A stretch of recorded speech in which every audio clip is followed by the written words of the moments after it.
Who's afraid of the pen tool? Raise your hand. I meet tons of customers who just shy away from a Bezier pen tool.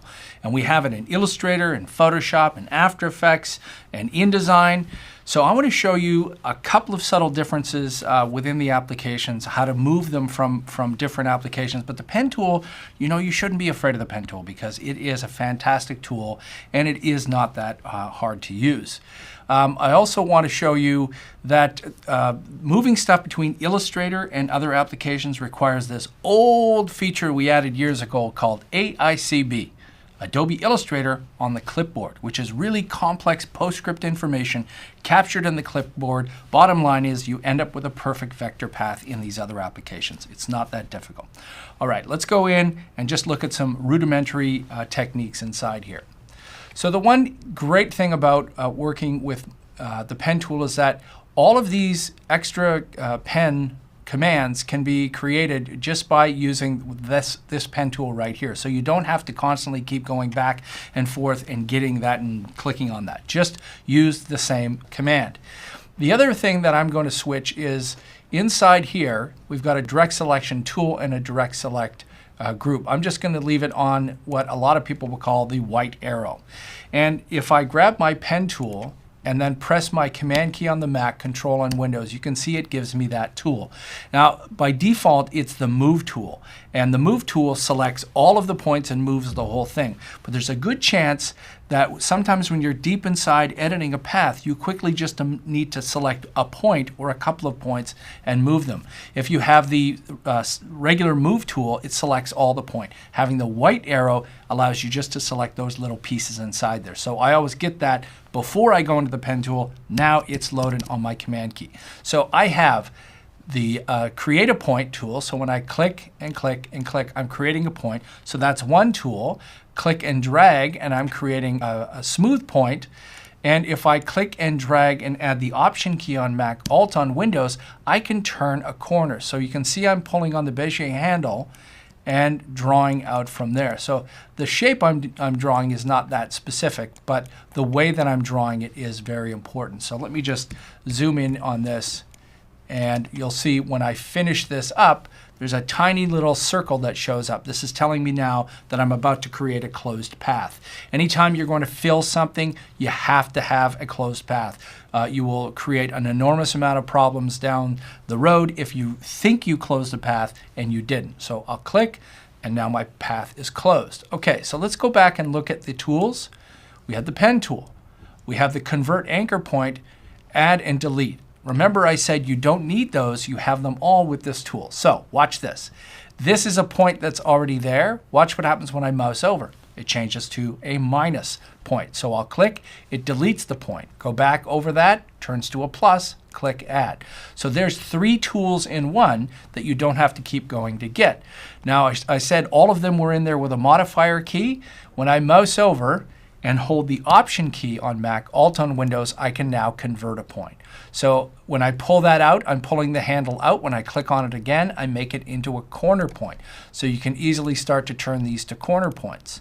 If I click and drag this out and then hold the Option key after the fact, so I do have to let go and then go back and click again and hold the Option key, then I can now drag this out. To straighten this out, you have to go back and make that a corner point and then make that a smooth point.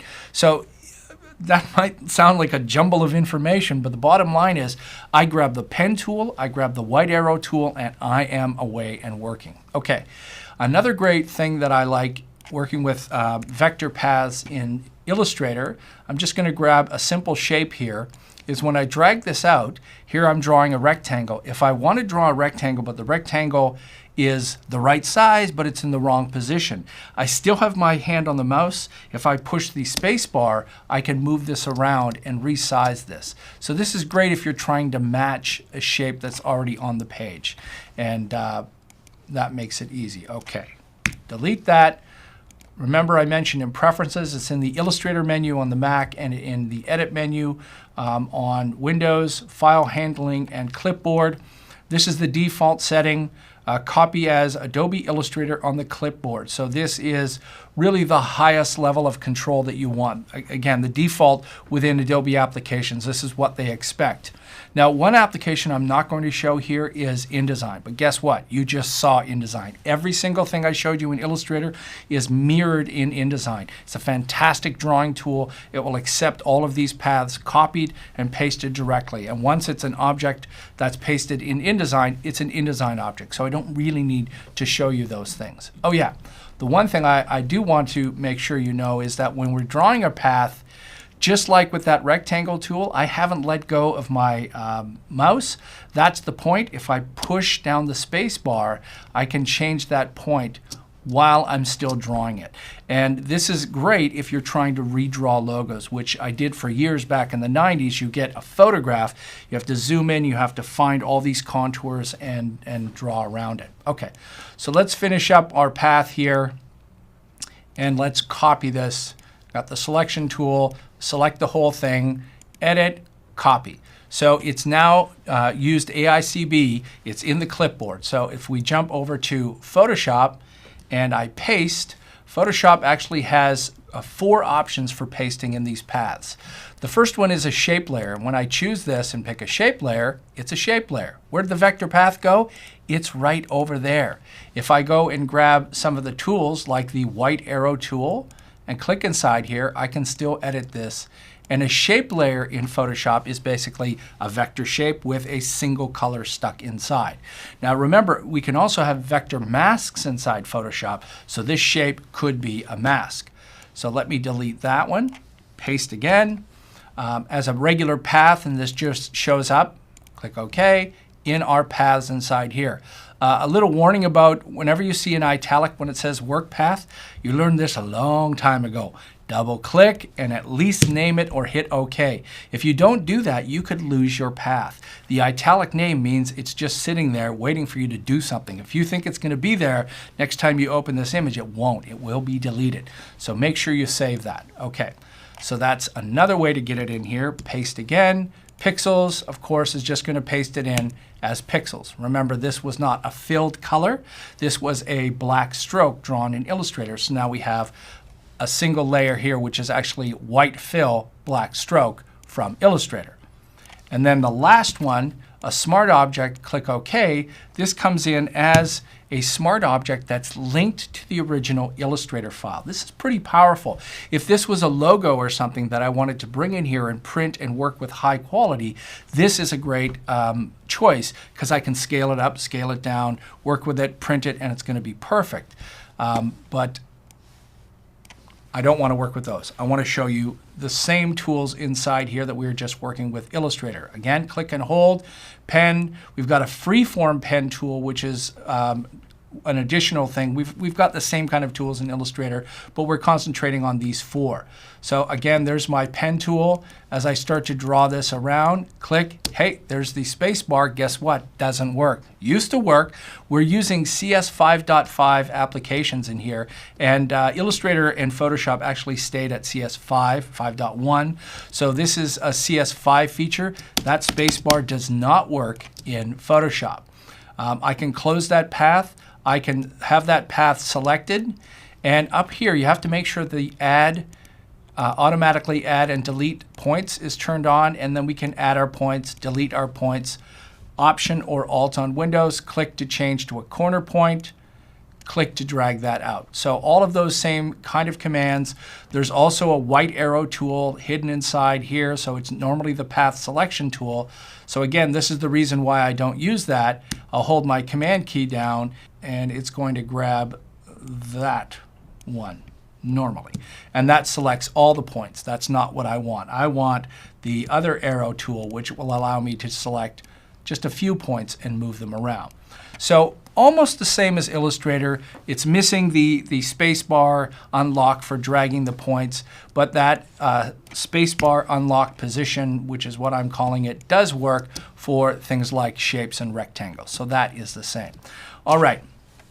Now let's talk about the odd one of the bunch, and that's After Effects. If you came from an After Effects world, you're probably used to the pen tool. If you come from Illustrator into After Effects, you want to take a hammer and smack yourself in the head sometimes. It's a fantastic tool. It's accurate. You can do amazing rotoscoping with it, but it's kind of particular on the way that it makes selections. So I happen to be making a shape here instead of a path, but you get the idea. So the same ideas are in place. Let me just create another solid just so we can draw a path white on white. Click and drag. Oh, look, I'm holding the space bar down and it allows me to move that. So this is similar to what Illustrator has. Holding the Option key or Alt on Windows, I can change its location, lock that path. We do have a different indicator in After Effects, and that's the first vertex right here. It always has a larger setting, and anytime you want, you can select something and go to the mask, and you can set your first vertex as something different. It only helps with things like animating on a path when you have to have something set at a specific vertex. Other than that, it's not that interesting when you're drawing. You can see when I mouse over, I can click to add a point, I can minus a point. The part where After Effects can be a little bit confusing is when you're trying to select the whole thing or just one point. And you know, I'm using my Command key, I'm clicking outside of it, and of course my path disappears. It's still here, it's down inside here, so I can always click on my mask. And I am you know, drawing white on white just so you can see the path. But watch what happens when you're trying to grab a point inside here. You know, sometimes it can be a little tricky to grab that point. So if I'm trying to drag 1 point or 2 points inside here, you know, I'm grabbing that. If I want to click all of them and move them, I'm holding the Command key and the Option key, clicking on them, letting go, making sure I've got just the Move tool and selecting it. There's a few things to get straight, and you know, that will maybe mess you up, but they definitely are worth checking out. So the last thing, remember I did AICB, Adobe Illustrator, on the clipboard. Let's jump back to Illustrator and let's just grab something a little bit more interesting than that. Let's grab our wonderful star tool, and the star tool is kind of cool. You can hold down the Command key and change this, and we've got our star.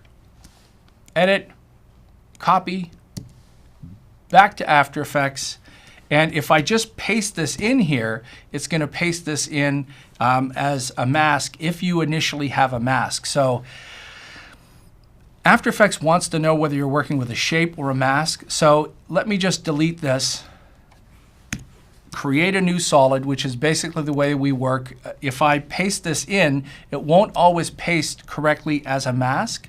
So one tip is to grab one of these tools, make sure that the layer is selected, and it doesn't matter which tool, you just draw a shape, you can see a mask is made, and then you paste inside there. It's a way to say, hey, activate the mask, After Effects, and get ready because the mask is selected. Whatever's coming in, AICB, will replace that with your new shape. So it's a great way to work. So I hope that gives you an idea of the pen tools in each one of the applications. They're really similar, really powerful, and they talk well together.